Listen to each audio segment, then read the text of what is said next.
on my chip outs, man. I got this, yeah.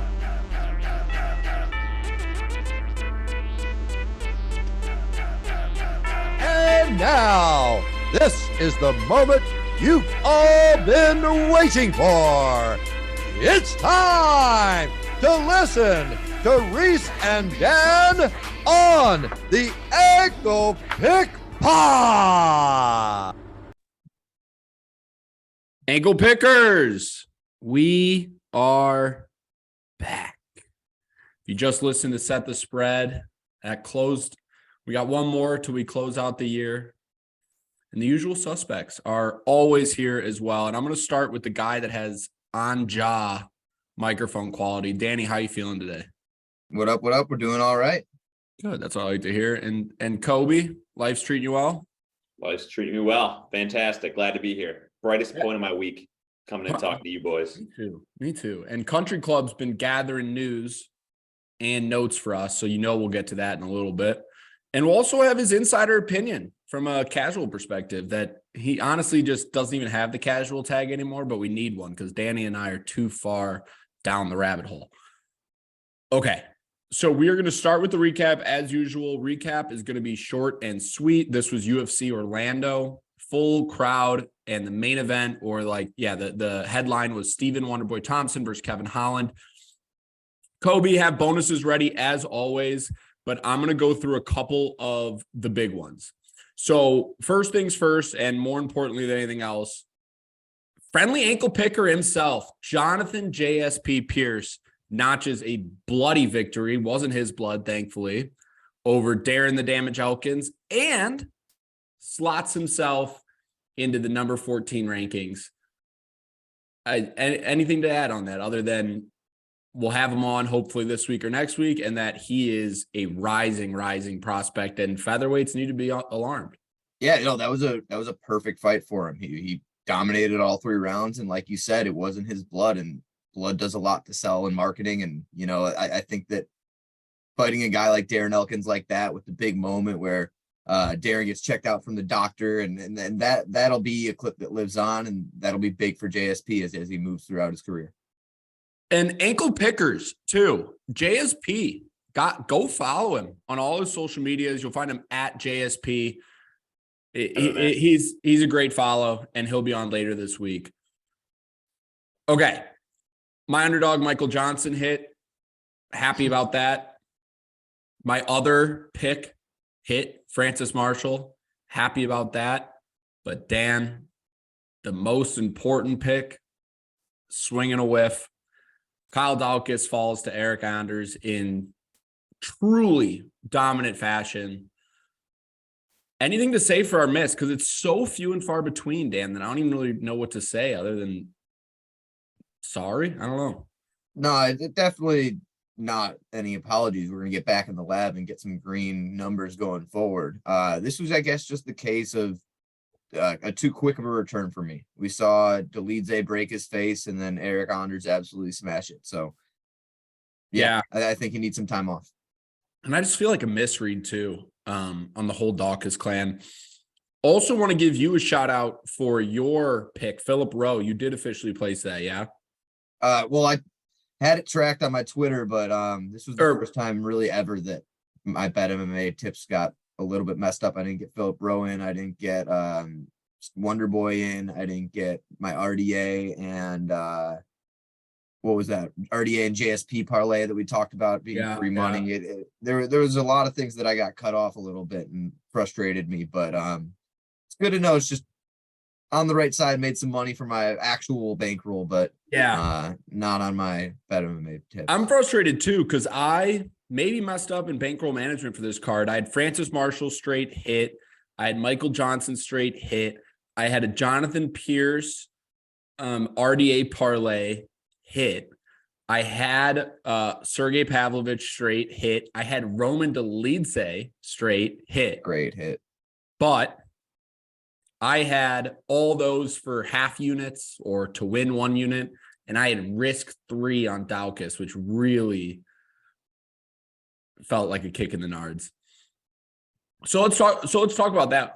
For one of the ones I mentioned, Roman Dolidze calf slicer, rolls him over. He had 2 great transitions that if you haven't watched or you are a fan of the sport or someone who does roll often, you should get that one in your repertoire where he feints armbar and uses that position to get the reversal and get top position. He did it 2, maybe even 3 times, and it was a work of art. It was beautiful. When I saw it, I got out of my seat. I was like, holy shit. He was extremely dangerous off his back. There wasn't a second that Hermansson felt comfortable there. Like you said, those sweeps were beautiful.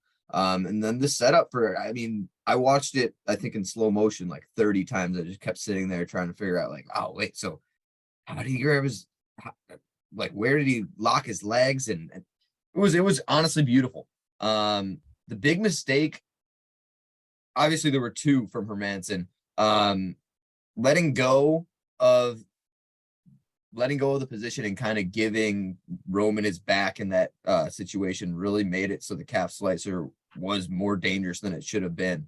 And then also when he rolled to the mat, the fight was over. I mean, there's no way to get out of that. You just kind of have to separate. I couldn't tell if it was Hermansson attempting to escape or if it was Dolidze forcibly putting him in that position. It was a little bit of both, obviously. It's the most dangerous chess game in the world for a reason. I don't know. I sat there staring at it for a while, and Hermansson really has to focus on the hands there, break him, can't roll to his stomach, but he's got to absolutely create some space in between him and Dolidze to get his leg free. The other side note for people who might be newer to the sport or don't know or haven't really seen a calf slicer, because it's extremely rare. I think the last one I saw was like Brett Johns landed it, and he's been out of the UFC for a little bit now.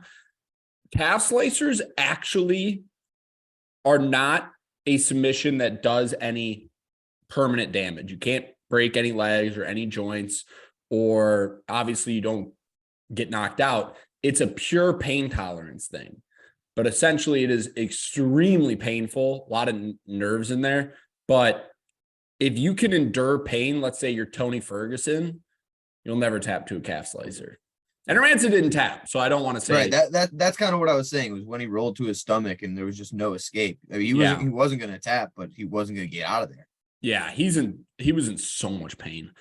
But like you said, yep, 50K to Dolidze. Last thing is, like you said, it's really hard to finish someone with a calf slicer. It was the positioning he had and the control of Hermansson that allowed him to get the finish. Yeah. Sergey Pavlovich just absolutely dismantles Ty. I mean, Ty's face was bloodied and battered from fists. Yeah, this was another one where I thought it was just way too quick of a turnaround for Ty. We saw in person Ty eat some of the biggest shots straight from Derek Lewis, right as he's getting up, no defense, and the guy just trucked on, and it was a Pavlovich jab. I don't know if it would have mattered, though. I don't think, because he ate the shots here, too. He never officially even went out, really. He just got... But it was the jab that sent his bell spinning. It was like, that was not a Derek Lewis uppercut. That was a Pavlovich jab. But you're looking at, so far, outside of his loss to Alistair Overeem, he's 5-0 with 5 first-round finishes, all punches and ground and pound. So do you have a guy who might be next in line or close to next in line for a title shot? I think so. I don't think that there's much in front of him. I think that if you want to knock down some more contenders, feed them to Sergey, but it's about time that he gets a shot somewhere. Kobe, someone gets a heavyweight shot. I was going to say, Kobe, you know more than anything else. Are they doing an interim for this heavyweight, or are they waiting on John Jones? Because Francis might not be. The hope is still Francis John Jones for first March. Quarter. I think by the way, not to get too far ahead, but I think there's going to be 2 pay-per-view cards in March. One early March, one late March. Yeah, they've done that before. We'll get to it. Okay. Notes, but yeah, I was just checking on the state of the heavyweight division as we mentioned Sergey, but okay, good to know. He's right there. In the meantime, 50K to Sergey there too. Okay. And then Mateus Nicolau is another guy that's on that fringe title contention. He showed his power. I think he landed 2 straight rights. I mean, and they were crisp, just like a piston, straight from the ear to the chin of Matt Schnell. Matt Schnell, tough as they come, but just dropped twice, ground and pound, second round TKO for Nicolau. And then he also said, time for a title shot. I'm here. That one I don't see as much. Flyweights For me, he jam. had the same kind of problem that he usually had. He only threw 50 total strikes. Yep. Very. I don't want to say boring because that's disrespectful, but very patient. He dances around. Clearly, the he's outside. got a lot of skill. Clearly, he's got a lot of power. He's explosive, athletic. He can grapple. I don't know. I think the output needs to change. I don't disagree. Plus, there's a little bit of a logjam. I mean, Pantoja can only get fucked so many times. When you run the same title fight 4 times in a row, it's hard to get anyone else fed there. A lot of people on that fringe at flyweight. Did Nicolau make any cash, Kobe? No cash for Nicolau. Poor man. Although I do have a question. Yeah. And this is more of a news and notes question, maybe, but with Moreno kind of standing by James Krause, what are the chances that fight dissolves? I think slim to none. And the reason why I think slim to none is because I think when it gets closer and closer and closer to that date, Moreno will have to distance himself. Dude, Krause, again, I know everything's presumably, but he's guilty as shit. And so Moreno, for his own career, and if Krause isn't just the biggest piece of human waste, he would encourage Moreno to continue with his career, not go down with him. Makes sense. All right. I just wanted to put a little feeler out there. I actually have an interesting take on that. So I'll do it. We got more quickly. news and notes coming. So, okay. RDA dismantles Brian Barberena, and it's exactly how I thought it was going to go. There's just such a massive degree of separation between the skill sets of these two gentlemen, and it is no disrespect to Brian Barberena whatsoever, but RDA is just levels above him in experience, in talent, in skill sets. And RDA really was a warm knife through butter. And I actually genuinely felt comfortable laying the 500. I never sweat. I never lay lines that high because I think everyone has a given chance any given day, and they do. But this one, I couldn't see it. But Danny might be frozen. I also laid Dan hasn't RDA. even moved. What? I also laid RDA and never play lines like that, but here we are. It just never was in doubt. We're gonna keep moving moving down. There's RDA is professional as professional fighters can be. Yeah. And Barberena is just not someone we see, let alone as a contender. So he doesn't contend in most fights that he fights. He doesn't. Days. He's like he's just an entertaining guy, a very entertaining fighter. But if you're losing to Jason Witt and now you're taking on a previous lightweight champion, you're out of your league. Yep. I think we just keep trucking along, and then when Danny gets his stuff situated. Agreed. Yeah. So Kevin Holland, Stephen Wonderboy Thompson's the main event.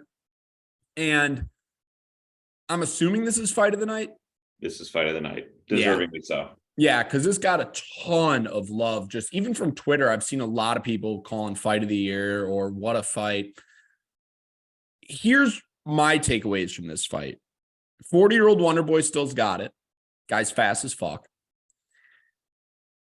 Kevin Holland's fight IQ and lack of wanting to win, I guess. He's more about the entertainment.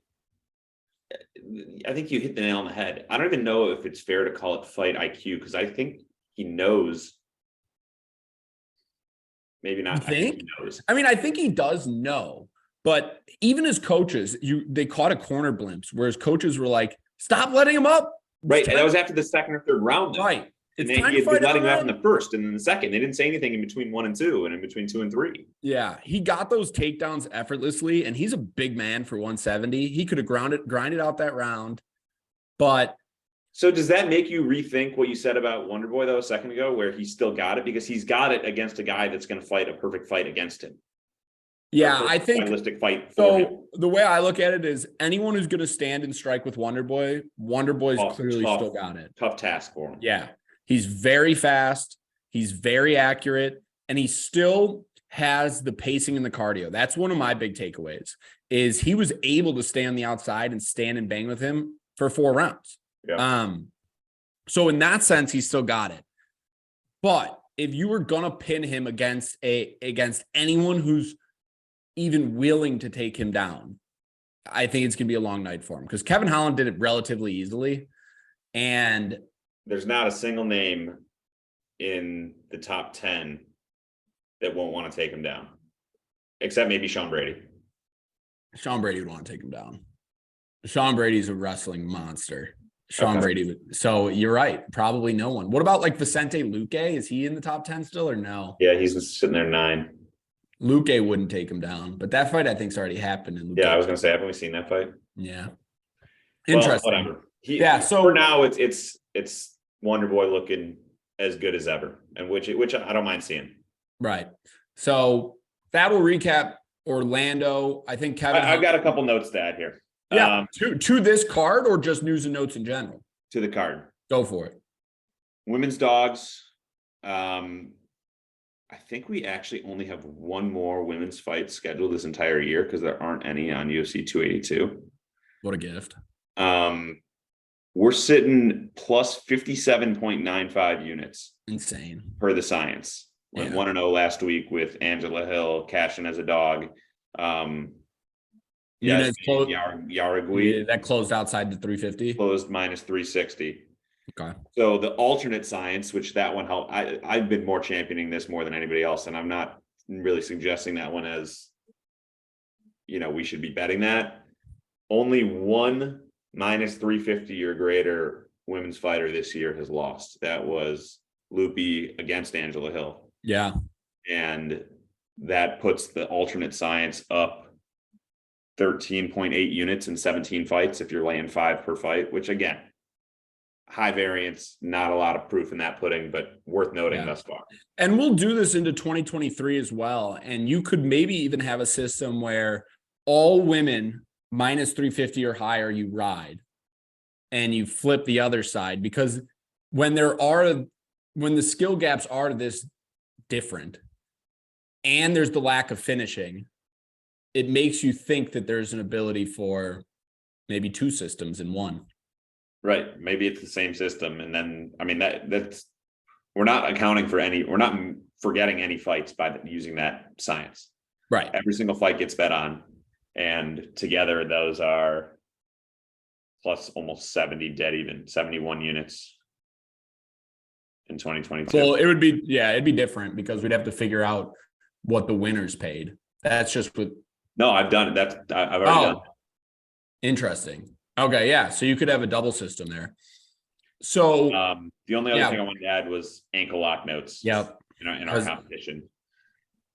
Not what we wanted to see from the ankle pickers, and specifically Kyle Dawkins. We touched on that already. So we rode Dawkins, took an L there, 15-3 still in the competition, which is really, really impressive record.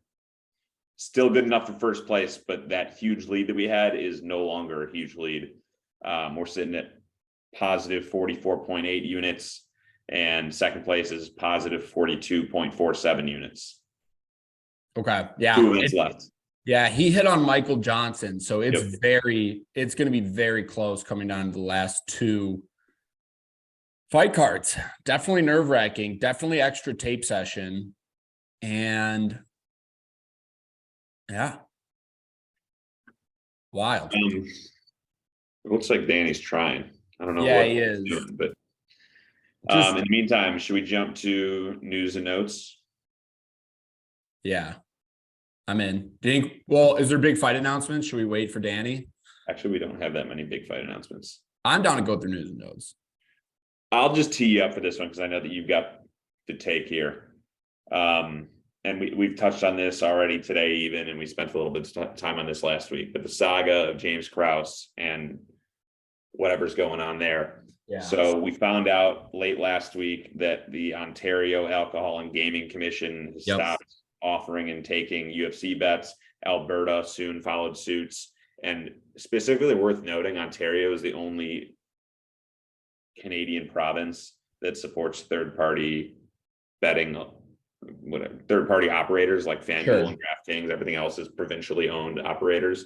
So variety is just not there. It's a huge loss, a huge black eye for the sport. Like, talk about a sport that has done so much to gain credibility and now is fighting an uphill battle for a pretty unnecessary reason. I know that I can just tee you off here and you can go with where. Well, all I have to add is New Jersey followed suit recently for people in the States that just Krause-backed fighters. Just Krause-backed fighters. So Alberta and Ontario just are all of UFC altogether. And I heard a very interesting take on this, and I wish I could credit the take.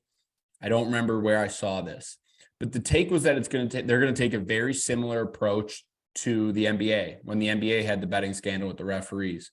Pin it all on one man, say, this is the one bad apple. James Krause is the one guy who does this. He is the one bad apple. Everyone else is legit, and he's guilty for everything. And that's kind of what they did with the referees. And everyone kind of just said, okay, that works for us. And so I know that Dana is going to take this very seriously. I know that the suspensions already is a start in that direction.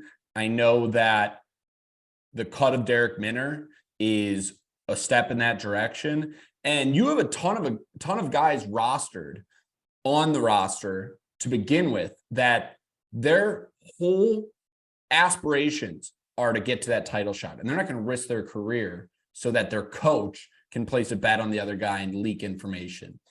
James Krause is going to fall down with this. Hopefully Dana can get out in front of this, which I believe he will.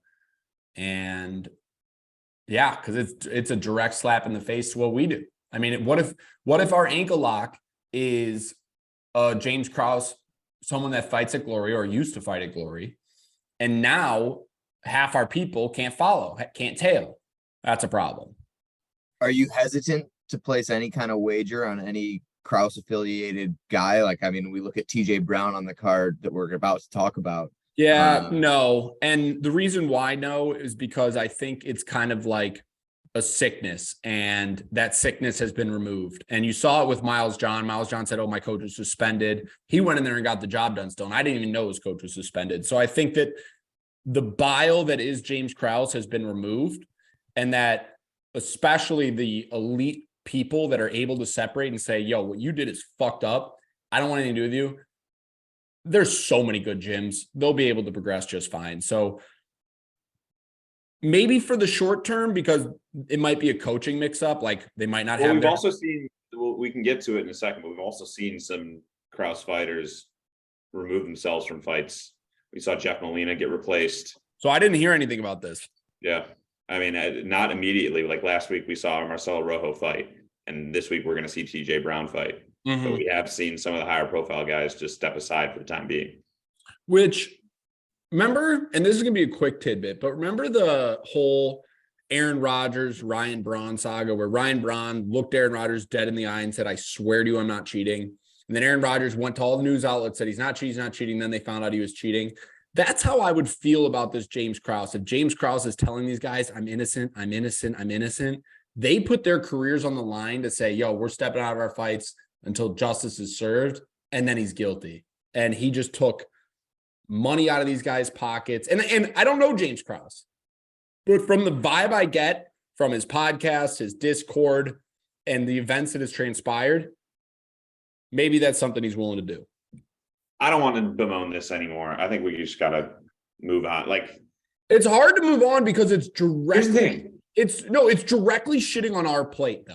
We are UFC handicappers who spend all of our time handicapping fights, and now the integrity is in question and people are pulling the rights to bet. So it's not like it's an issue where James Krause banged Lorisenko and we have a moral issue with that. Which might have happened. It's the fact that this is a direct turd in my dinner, and that's my problem. My take is less about you and I, and it's more about, or I guess not about you and I as gamblers. Well, the whole community as fans of the sport. This is a sport that's been fighting for legitimization for a long time. I mean, we're talking less than 5 years ago, we couldn't have fights in New York.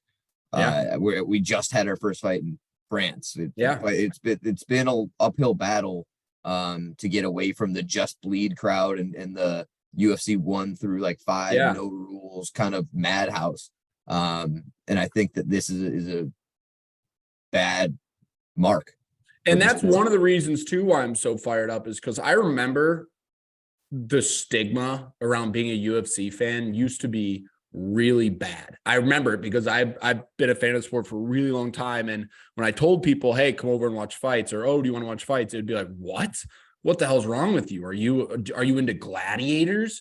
Everyone thinks you're just a low IQ, beer drinking, tattooed having, and it's not, it's a pure fallacy.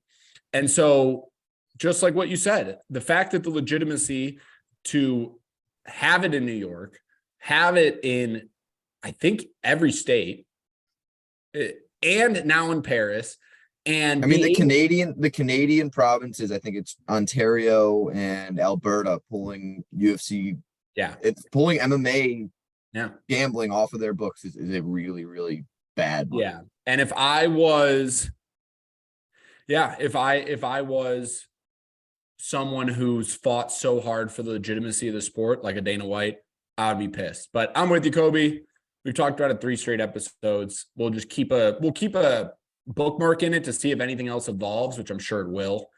But in the meantime, I think we can close a chapter on this. Also, welcome back, Danny. We lost you for a little bit. Long story short, we recap main event, and that was the first news and notes that I dived in on. So what's else? What's else on the docket, Kobe? Let's talk TJ Dillashaw, who apparently has retired. We've kind of learned what that means is not necessarily that you are permanently done with the sport. It's more of just a long-term recovery thing. And you take your name out of the USADA testing pool. You take your name out of bout speculation while you recover long-term. Can I tell you what it really is? I think that is pretty leading what I just said, but go ahead. It is pretty leading what you just said, but Conor just did it. And a lot of other fighters are going to do it. And it reminds me of the TRT Vitor Belfort, where once USADA started testing, some of these fighters would get on testosterone replacement therapy. And it's basically similar to juice, although it does have its medical effects. So anyways, Vitor Belfort got juiced out of his gills on TRT. Well, what's happening now is they're just going to cycle on and off. And so I wouldn't be surprised. And again, but maybe John Jones layoff. He's up at heavyweight. He's going to be fighting at 255, 245.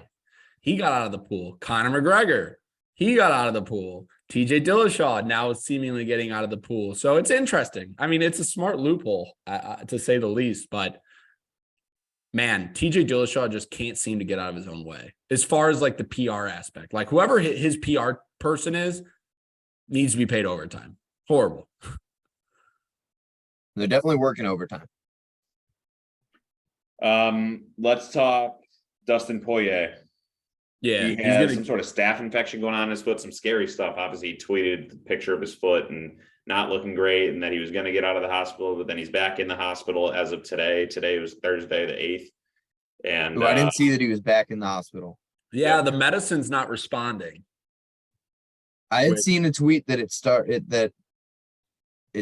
that the antibiotics had started working, but that was the last I had heard of it. I think that was yesterday. As of today, like within the last few hours, he's back in the hospital, went back. I saw that he posted on Twitter too, that surgery, he just got out of surgery. Whether surgery was a success or not, I don't know. I think bottom line, staph infections are serious. Praying for the best here. Yep.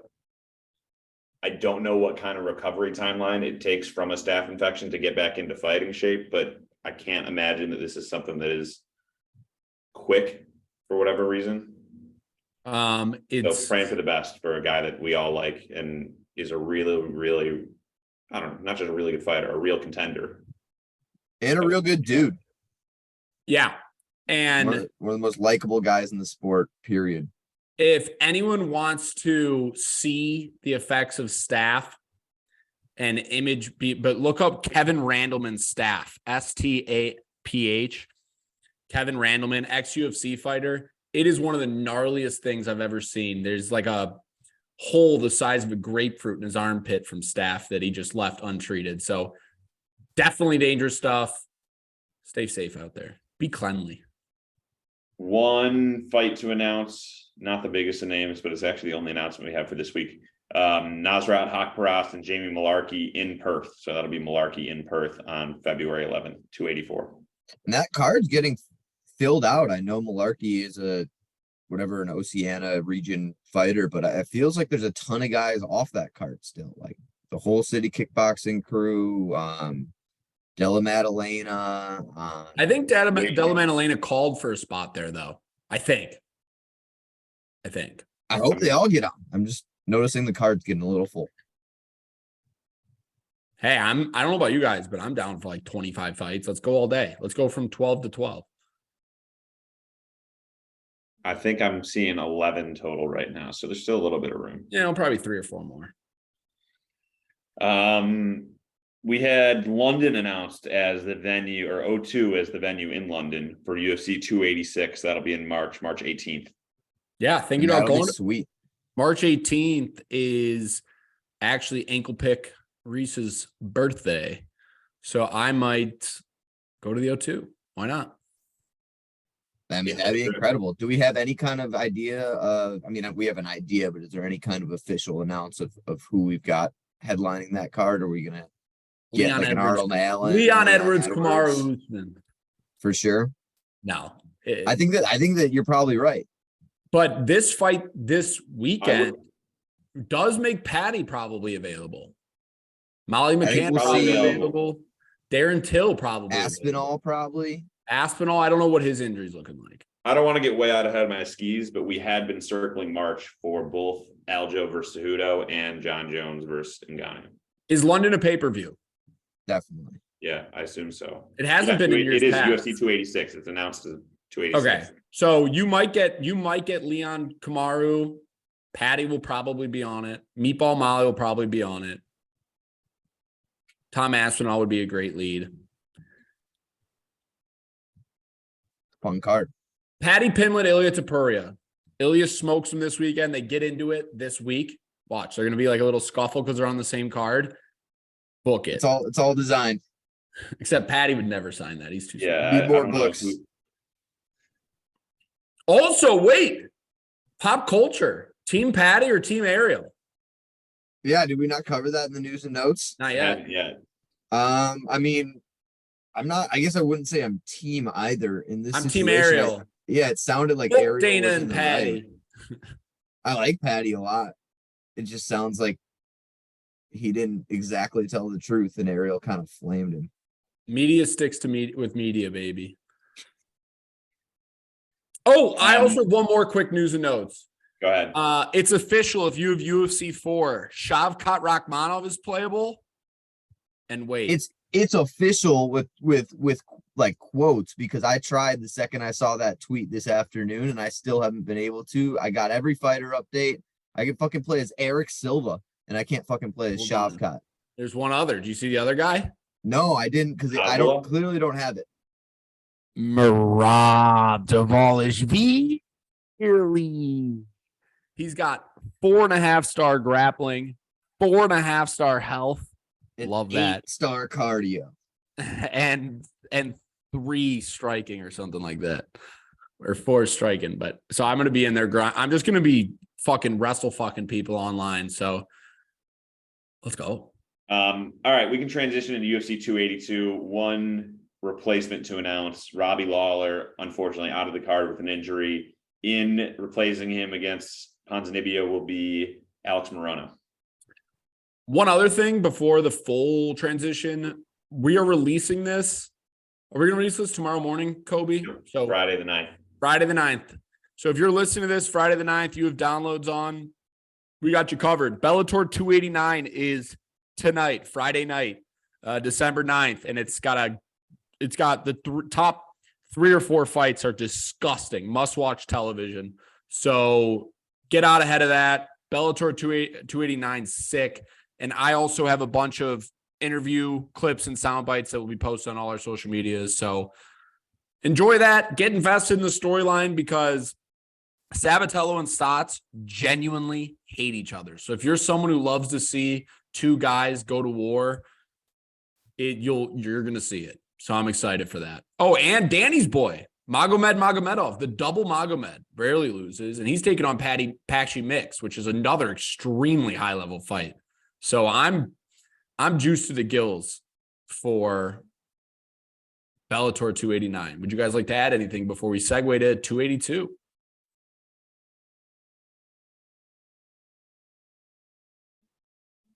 Okay. Silence is golden. Danny, you still with me? Yes, sir. Sweet. All right, let's get into UFC 282. So there's a pay-per-view card, and the prelims start at 5 p.m. Central. 5 p.m. Central. It will be in Vegas. And it's a pretty good pay-per-view. It's definitely not the strongest. But what I would say is the fight that leads off the card is the one that I think everyone's most excited for, the pay-per-view card that is. We'll get there, though. Stick in your seats. We're going to try to glide through this and hopefully find ourselves an ankle lock in the process. So Cameron Simon against Steven Koslow. And Simon, my bad, Dan, I'm on Bellator odds. Simon is minus 365, Koslow plus 300. It opened as Simon minus 150 and has just gotten, so it got smashed at open all the way to like 200, 250, and then it just has continued to tail since then. So as usual, unless you're telling me Koslow, which I doubt you are, the question is, can you play Simon at 380? This is a big pass for me. Coming off the Contender Series, I think he was a dog in his fight too. But Simon's a guy who trains mainly with Dricus du Plessis, who we'll talk about a litlittle later. He's got a good all-around game, but it is kind of highlighted by his striking, even though he's a capable grappler. Koslow, to me, even though I couldn't find really any tape on him, it was hard. You look at him on paper, and he's a 10th Planet affiliate. I think he's just going to look to grapple, look for submissions. He's got 6 fights, 6 sub finishes. Really hard to lay money on either guy, whether it's a parlay or whatever. I've heard kind of through the rumor mill that this Koslow guy is really trash. Maybe stab that Simon inside the distance, but it really would just be that, a stab. And I don't have any kind of really huge. Good 10th Planet, and then Koslow also had a very lengthy amateur career. Worth noting that near the tail end, he took a lot of fights like 4-2, 5-1, 6-1, 5-1, 7-2. But his pro career, he's never fought someone over 500. And so coming in here and taking on Cameron Simon, got a disgusting finish on the Contender Series. I think this is a layoff, and that's the best you can do. You might want to add Simon to a parlay, but at the straight 380, I think we missed the boat. One other thing, Simon, 21 years old. Why is he not the youngest guy on the card? Because Raul Rosas Jr. at 18 is the prelim capper that we'll get to in a little bit. But wild that a 21-year-old somehow is not the youngest guy on the UFC card. Absolutely crazy. Daniel Da Silva. Fuck this guy. Lost to Victor Altamirano. Embarrassed me in front of everybody. He's taking on Vinicius Salvador. Salvador's coming off the Contender Series. Da Silva's coming off an 0-3 so far in the UFC. So I don't know what he has on Dana, because he's been 0-3 with 3 finishes. So he signed a 4-fight deal. This is his last fight on his contract. And I will say that for a guy that all he does is lose, he loses in an entertaining fashion, which Dana certainly likes. And I don't know. Yeah, but one reason why Dana hasn't been kind of knocking on his door earlier to say, like, get out of here.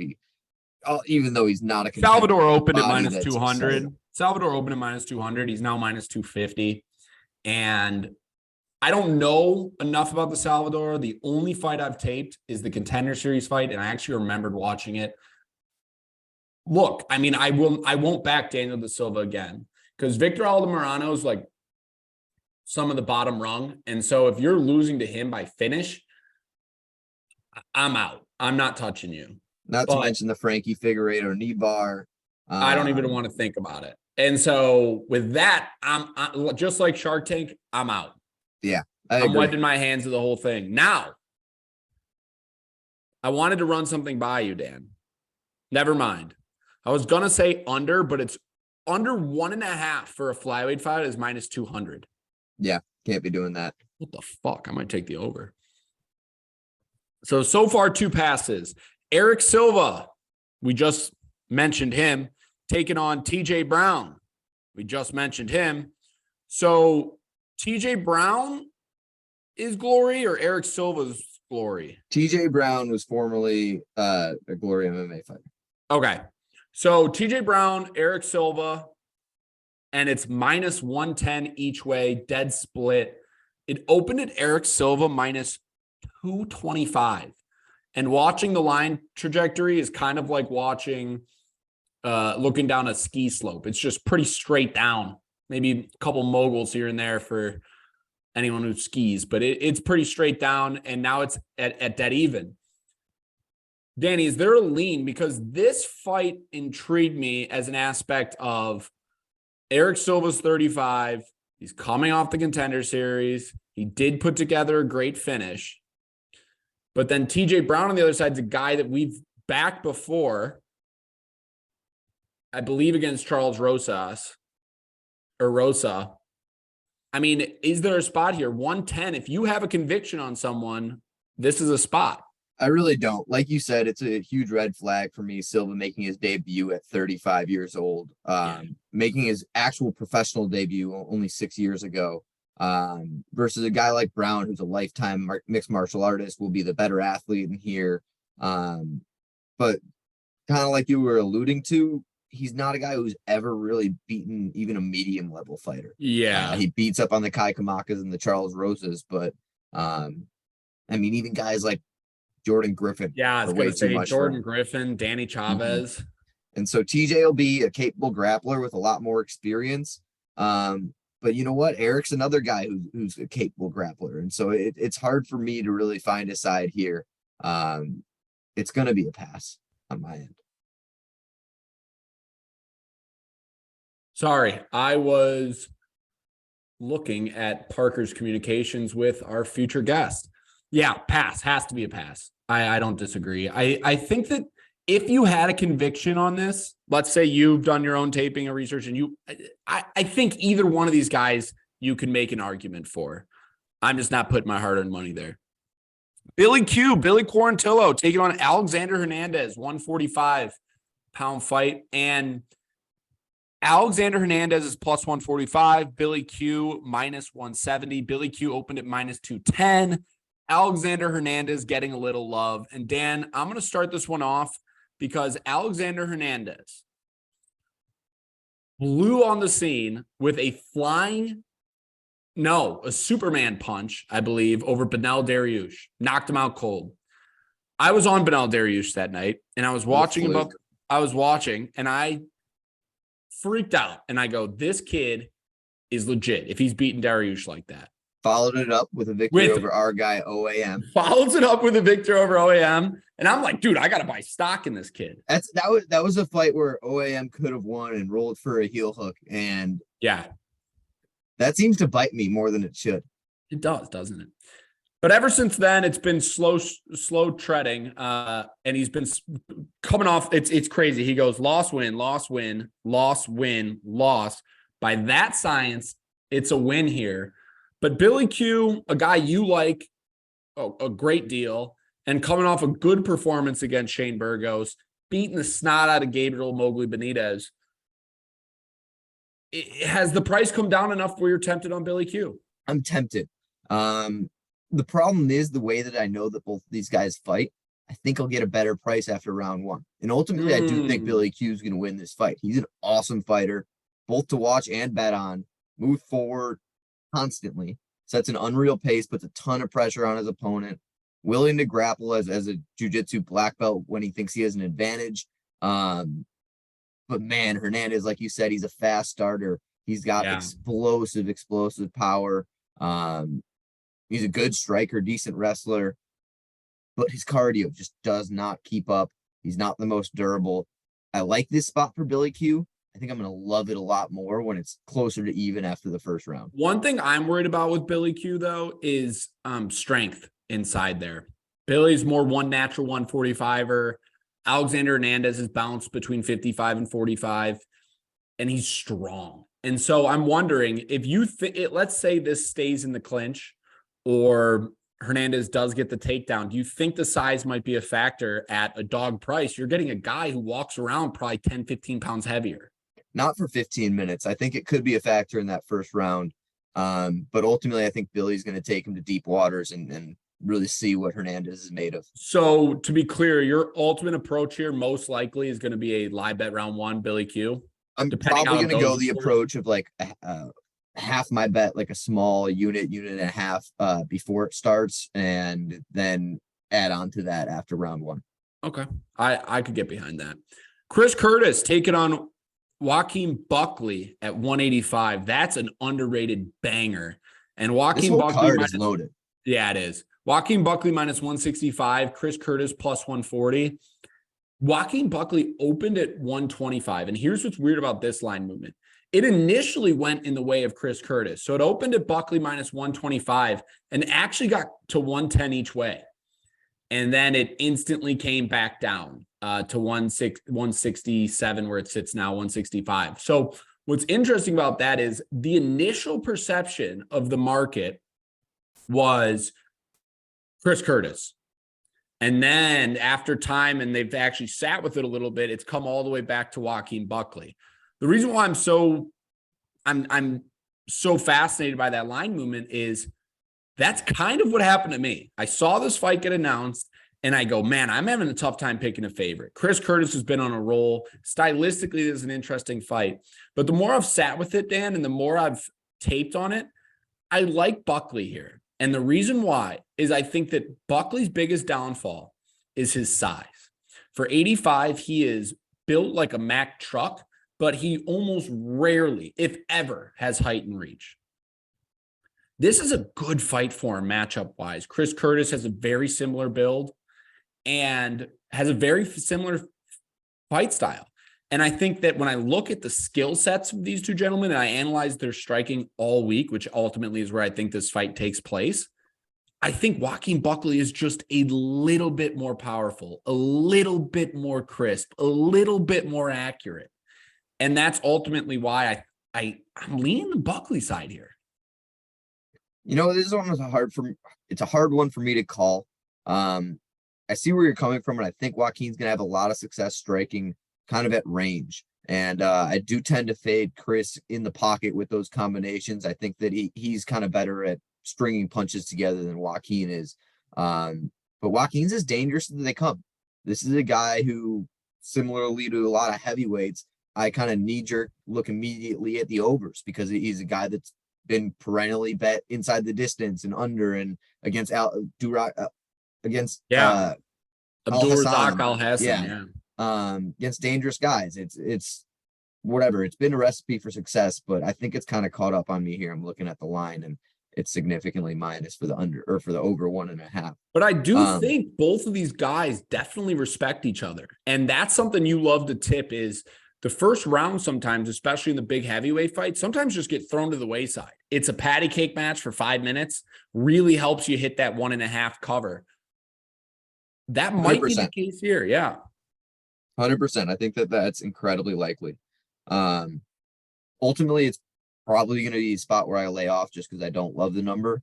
Okay. I can respect that. I'm just much more impressed with the resume too. I mean, I know beating Hidalgo, even though it's very one-dimensional, and beating Brendan Allen and Phil Hawes I do not want to scoff at Phil Hawes, Brendan Allen. Those are two big-time feats and great performances by Chris Curtis.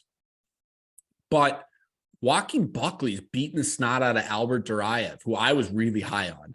And I guess he did fall to Carrico via head kick and Holland via finish, but he's definitely more battle-tested inside the UFC, which I do like. I guess Chris Curtis, though, isn't just some guy. He's a veteran. He's been around the block. Yeah, he's been around the block. So maybe that doesn't weigh in as much as I think. So, yeah, I don't know. I think the price hopefully will come back down closer to that even point, and maybe I'll get an entry point because I don't think I'm going to lay the 160.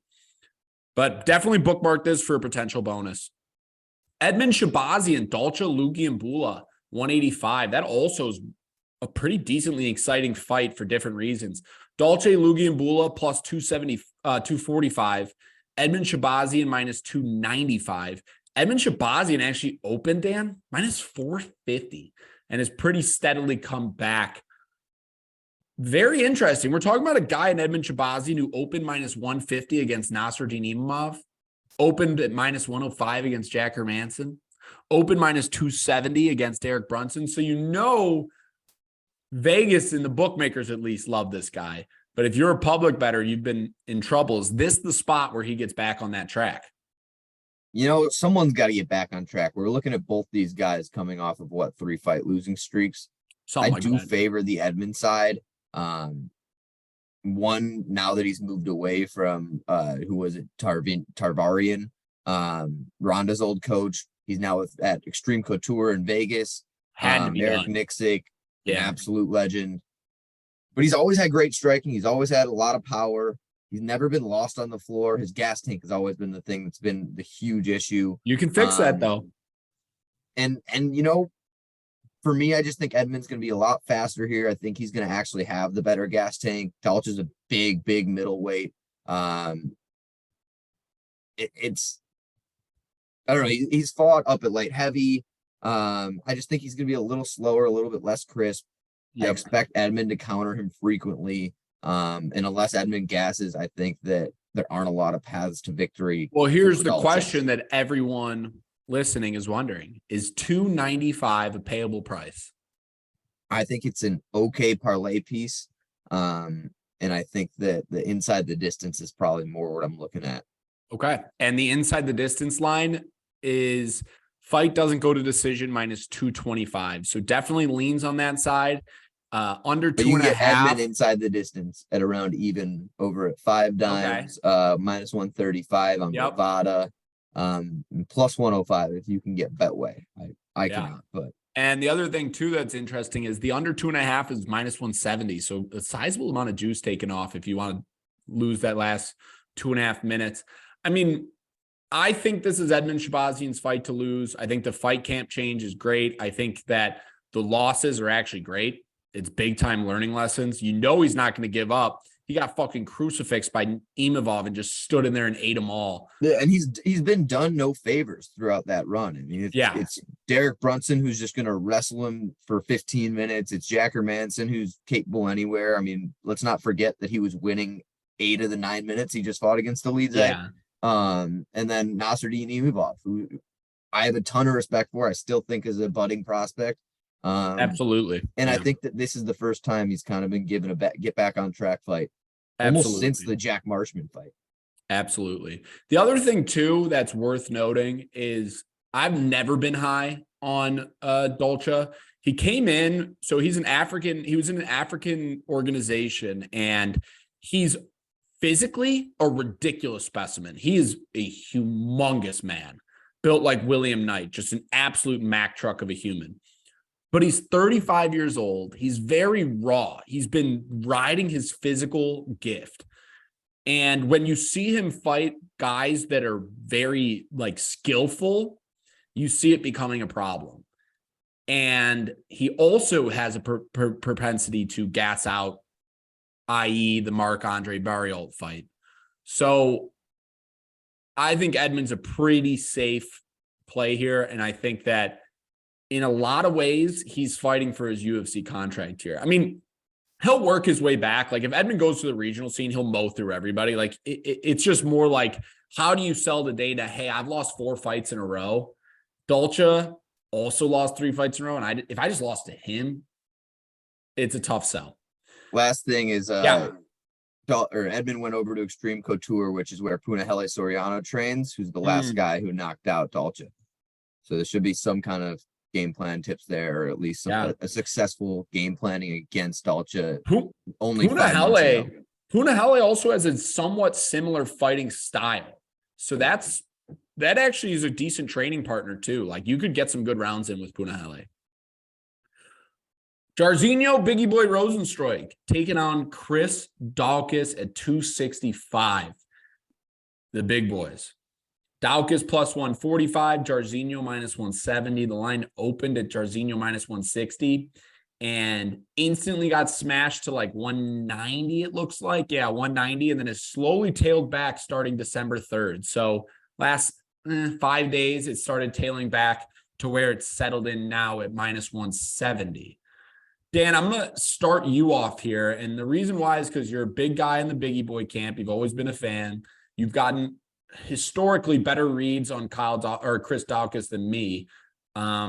What's your thoughts here? I mean, is this going to be one where they kind of slowly grind out a decision, which would be shocking to most? Are you going to be on that over 1.5, or do you have a side lean? I'm looking at it. I think I'm passing on the side. But ultimately that over 1.5 does seem like an attractive price. It's a fun heavyweight fight. Neither have been really successful in the division. I don't consider either of them contenders or future contenders, but they're kind of major steps above the Shermans, the Alan Baudeaus, the Parker Porters. So they're kind of in no danger of getting pink slipped here. It's kind of just a fun fight for me. On paper, I think Jairzinho is the better striker. He's got an extensive kickboxing background. I would say almost for sure, Dan. Personally. Mm-hmm. Yeah, I think you're dead on the mark. And it kind of reminds me of the Joaquin Buckley Curtis matchup, because I do think Daukaus in the pocket will have the better boxing combos. So he might be able to run up some stats, given that Jairzinho is historically just low output. I'm trying to pull up the Jairzinho stats here. The most stats, or the most strikes he's ever thrown in an entire fight was the Overeem fight, and he didn't get up to 90. He was at 89. The low output also really helps that potential over 1.5 spot. Did you find a price on that over 1.5? What does that say? Yeah, it's plus 130 most places. You can get it all the way up to plus 145. Okay. That is a relatively enticing spot. I probably will find myself there, especially because both of these gentlemen are no stranger to being finished, which usually when you've been finished, you're cautioned to try not to repeat that. You don't just stand in the pocket and sling. I guess unless you're Curtis Blades. So what's before we move on to the prelim capper, what's your potential leans here? Just the over. Ultimately, okay. I do think Biggie's going to find Daukaus's chin, but I don't expect it to happen early. Okay. And I don't want to pay juice on that. I could definitely get behind that. And the over is definitely a cheeky play here, so I'll probably find myself there. Jay Perrin, a guy who I think is beyond underrated, but yet at last hasn't shown me that. He's taken on Raul Rosas Jr. And the reason why this name might sound familiar to you if you're not 100% sure who he is, it's because he's first, he looks like Jan Jaroba, but second, he's 18 years old. He got on the scene. He looks more like Blooper. Or Beaker. Right. So he took a contender series fight at 17. He actually needed his parents' consent to take the fight. Now 18 years old, and he's making his UFC debut against Jay Perrin. Mind you, his contender series was he dominated this man, Mondo Gutierrez. And Mondo Gutierrez is no joke. Am I crazy to think that Mondo's might be better than Jay Perrin? No, you're not crazy, but I think Jay Perrin is very deceptively talented. He's well-rounded and he's good everywhere. He's just not great anywhere. He's just good everywhere. And when you look at like the Allegory or the Richie Lang fight or the Mario Batista fight, it's like he showed very good moments in that fight. He put up a really good fight. It just didn't go his way, which stinks. Raul Rosas Jr., though, my issue is I'm too scared to bet against him because his grappling is just too dangerous.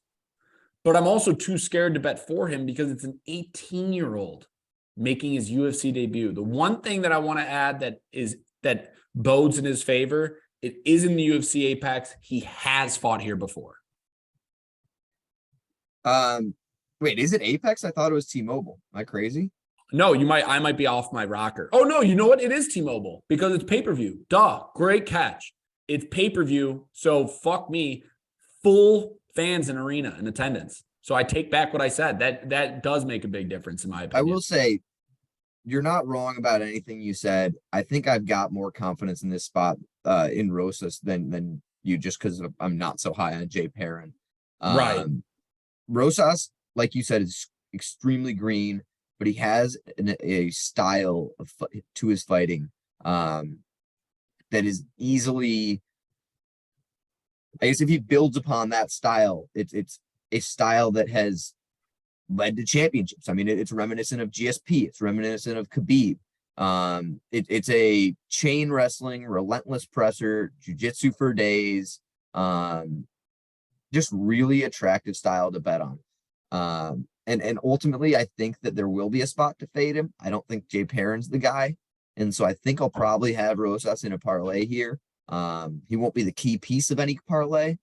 Like you said, I don't want to be caught off guard with the 18-year-old that has never fought in front of 100,000 people. I mean, that's a crazy big number I said, but we've just seen it before, and that's where my fear comes in, is when these young guys come in and they're just dismantled by what they're now fighting. 18 has got to be one of the youngest we've seen, but he also is extremely, extremely confident in himself and his abilities.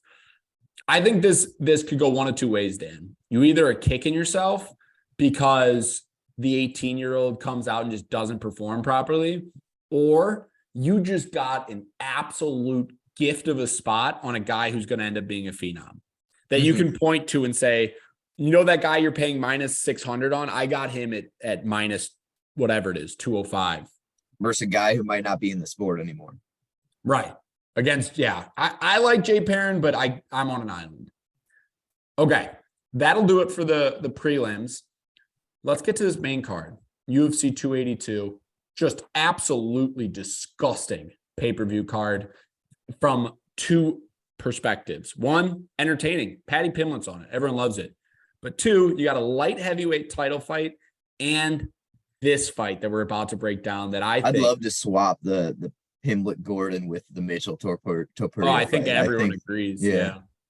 This fight is going to be disgusting. So let's get into it.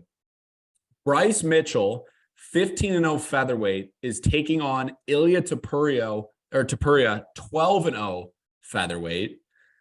Ilia Topuria finds himself at, why is it not here? Is it in future bouts? 135? It was. I think it's in future bouts. Let me see. Sorry, everybody.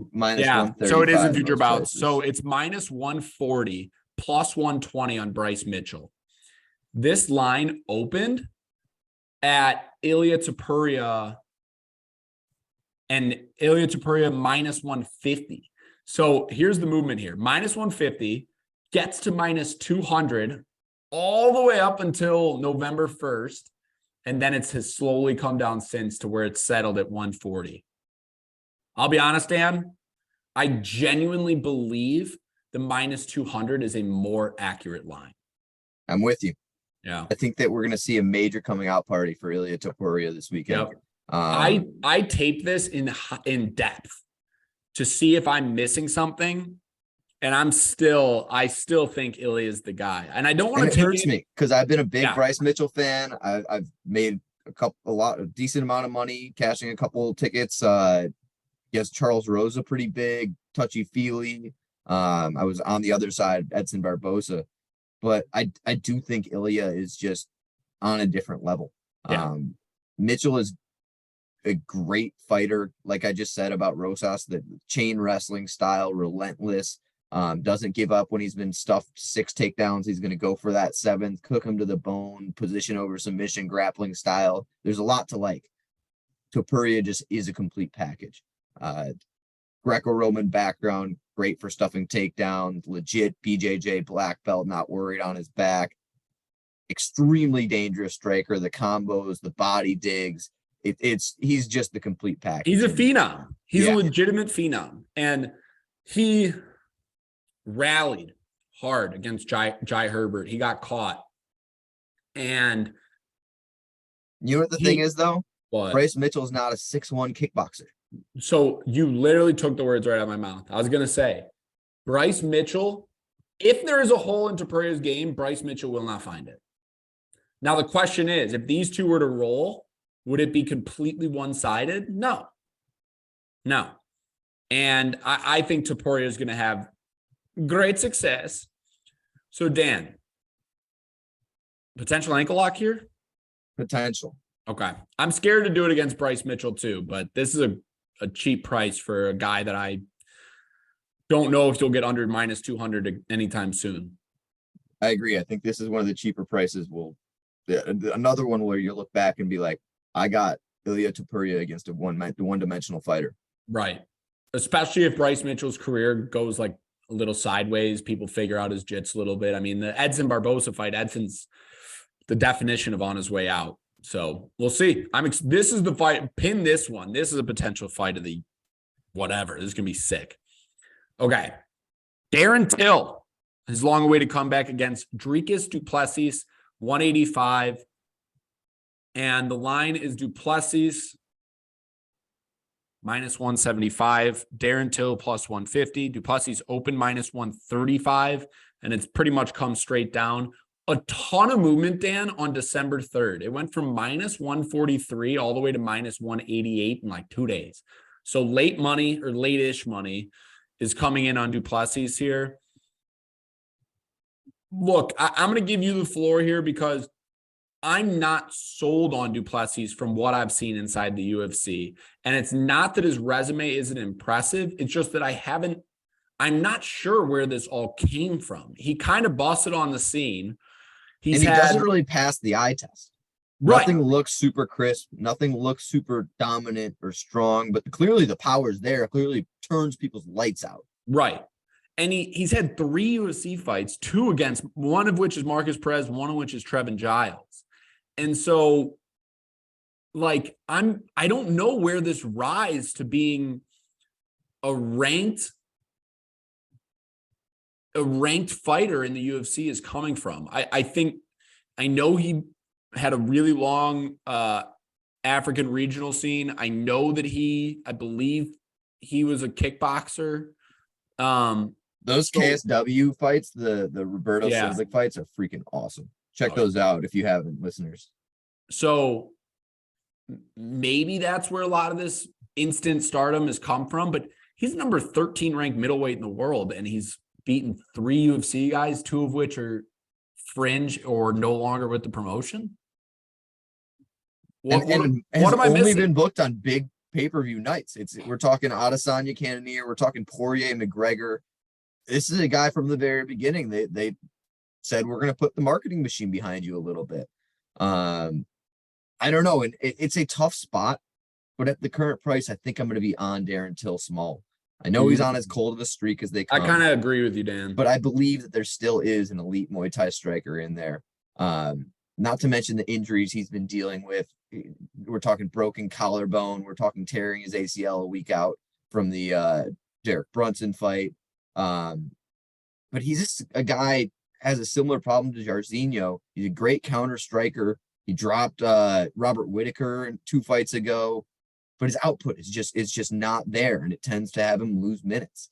Yeah. And as good as his Muay Thai is, if you're losing minutes in a 3-round fight, you're not going to have success. And as long as he's healthy here, I think that this is going to be a great spot. I mean, this is all speculation, but I have to imagine with all the time he's spending, it all starts with Hamzat. He's been co-training in Thailand as well. I do think that he's going to be a better version than we've seen, period, in the last 4 years of Darren Till, but I won't call this. I just want to emphasize, though, that if you are going to ride with us and ride Darren Till at the perceived value, don't blow your whole bankroll on this or throw a fat. I mean, this is a slight feeler play. See what Darren Till, how he looks, where his mindset's at, where he's at. I mean, he's coming on a losing streak. He's a guy who's not used to losing. He's getting finished by Derek Brunson. You saw him break in that fight to Derek Brunson. He had no answer for the wrestling, probably an ACL factor.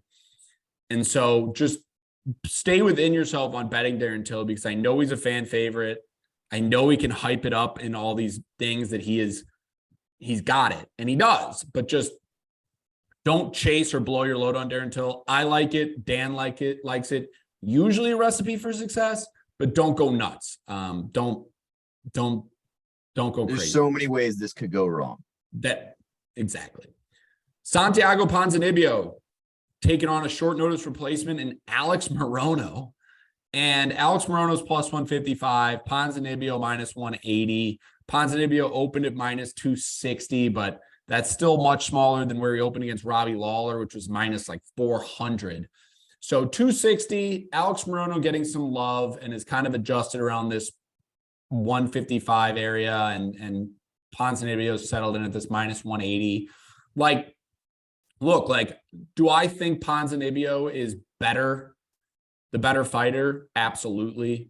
Do I think that Ponzinibbio most likely will piece him up on the feet? Yes. But Ponzinibbio's 36 years old. He's lost 3 of his last 4. Alex Morono on the other side is kind of coming in hot. Beat up on Donald Cerrone pretty bad. Beat David Zawada. I guess Mickey Gall, no one really holds. But then he had a good win against Semselberger too. Like I think that you're getting a cheaper price than Ponzinibbio might normally would be because of the career trajectories of these two gentlemen as of recent. But you got to remember, it's like split decision over Jeff Neal, split decision over Michel Pereira. Like Ponzinibbio, as far as like a decorated striker goes, is one of the best. And so unless Alex Morono makes this a gritty, grind him down fight, which he might, I like Ponzinibbio, but I don't like it at minus 180. Yeah, you took the words right out of my mouth. I love this matchup for Ponzi stylistically. I hate the number. An older version of Ponzi might have lost a step. I mean, we're talking major injury layoffs. We're talking getting knocked out in his return. You're talking 36. Yeah, these are huge red flags.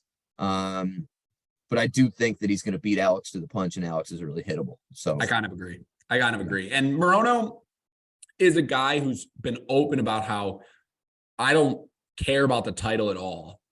I don't believe, like, he knows what he is. He's a guy who is good at everything, not great anywhere, and just loves to fight. But he's 11-4 inside the UFC. And so you're not backing a guy who's just like, he overperforms his appearance. And so 180 on a 36-year-old is it's a tough sell for me. Co-main event. What? I love Morono. Here or just in general? Yep, here. Interesting. I kind of had I don't know. An epiphany. Please explain, because Danny and I just talked about how Ponzinibbio is probably the side, but we're laying off because of the price. What do you love about Morono here? I just think that we've seen the best of Ponzinibbio. For sure. That's the truth. Morono's a guy that's going to continue to press forward, and he's had good game plans.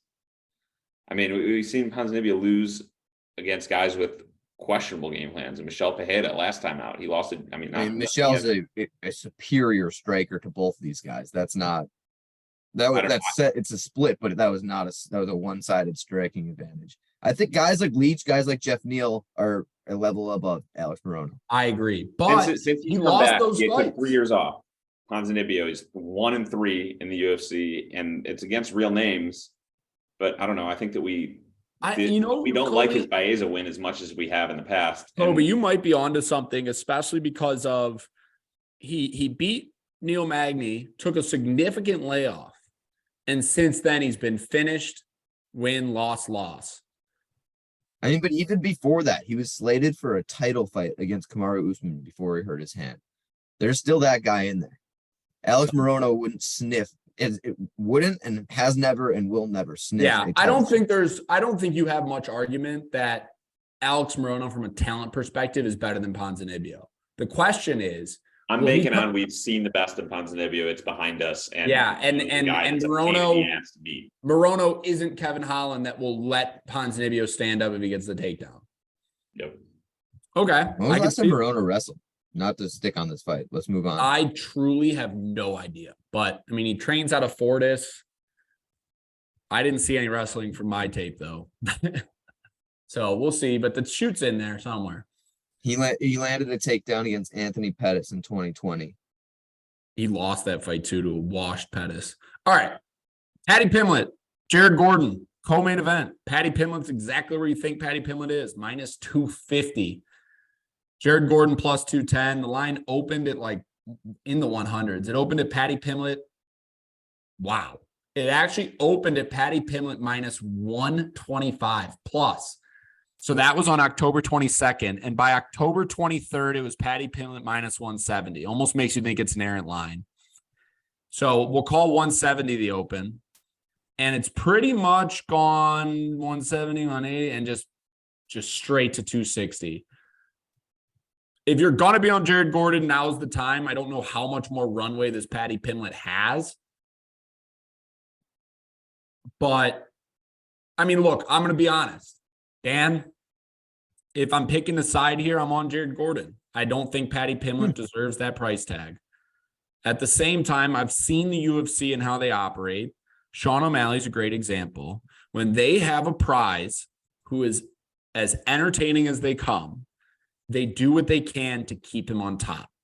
A loss to Jared Gordon would greatly derail the Paddy Pimblett train. I'm not hinting at any sort of like illegitimacy. I'm saying more like, did the UFC craft this matchup intentionally, knowing that Paddy likes to grapple, Jared likes to grapple, Paddy might have an advantage grappling. Paddy had an advantage grappling against Jordan Leavitt. So that's the part that scares me on backing Jared Gordon is why would I back a guy who no one except me wants to win, including the UFC?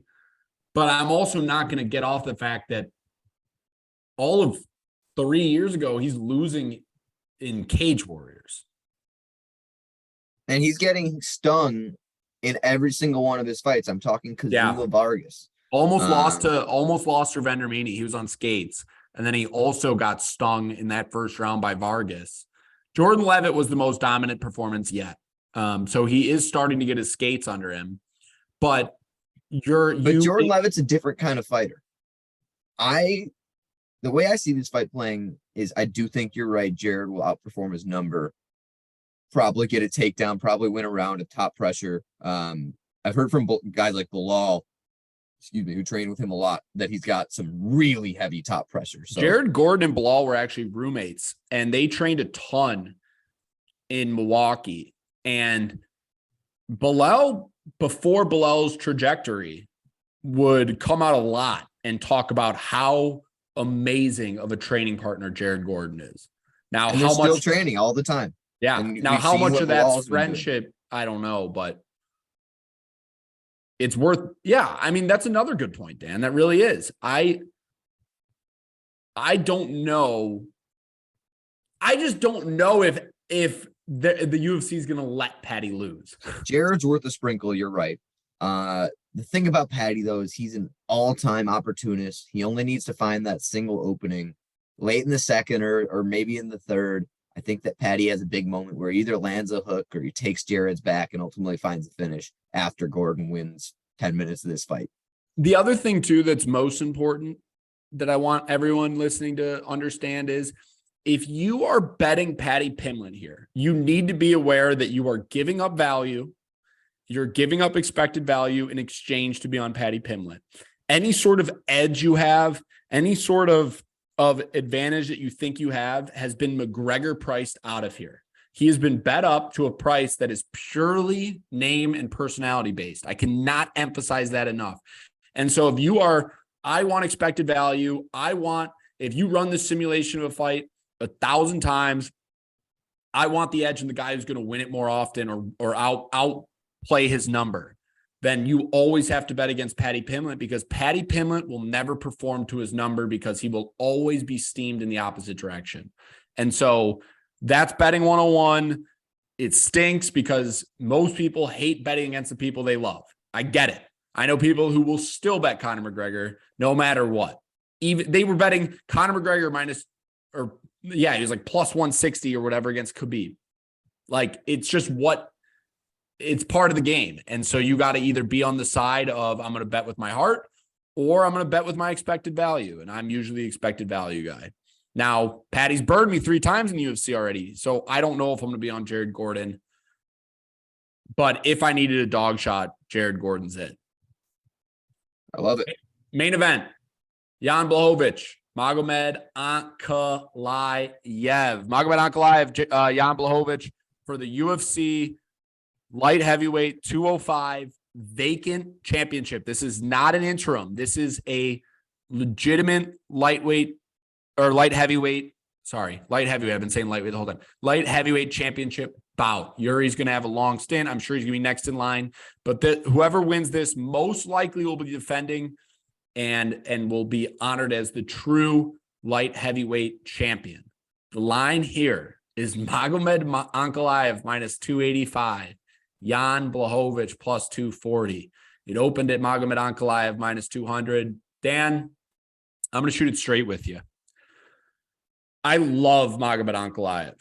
Yeah. I love him. He's so talented. Jump on that. He is good everywhere. However, 285? 285 is getting stinky. Jump on that at 75. Jump on that at 55. Jump on that at 65. You're calling for it and say it's worth taking? Yep. We are entering the Magomed Ankalaev era, and it's going to be a while before someone takes him out. Extremely complete fighter. One of the only guys at light heavyweight. Really since John Jones is comfortable fighting from both stances, comfortable switching, great footwork, great defense, great power, skilled wrestler when he needs it. Obviously, Polish power exists. Blachowicz is as dangerous as anyone. I think Jan needs big moments to win any round, and I don't think he'll have 5 big moments or one big enough to end Magomed. Really, the only vulnerability we've seen from Magomed is that triangle he got caught in. I know when Thiago stung him, for me, that's behind the head. I think Magomed is just going to dominate. So I was going to ask you 2 things. First, I was going to kind of not ask you. So I was going to tell everyone one thing and then ask you one thing. So his only loss in his entire professional career is Paul Craig, and he dominated the shit out of him until he got caught in a triangle choke with, I'm not kidding, 4 minutes and 59 seconds in the 3rd round he tapped. So if he would have been willing to potentially go out or hold off for 1 more second. It's easy to say. Obviously. I'm just saying. When you're caught in a triangle, it feels like your brain is about to go fucking Airhead commercial, like for balloon out of your fucking head. You're 1000%. I'm just saying that, like, there is a universe where Magomed holds on and gets a unanimous decision. Outside of that, I'm very impressed with the Anthony Smith performance. I was very, very underwhelmed with the Thiago Santos performance to a worrisome degree. Jan Blachowicz, by far, is his toughest test yet. You still think 285 is an acceptable price?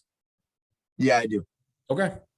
Well, with that being said, I could get behind it. I was worried about the price, but when you have a 39-year-old on the other side who did lose to Glover Teixeira in a disappointing fashion,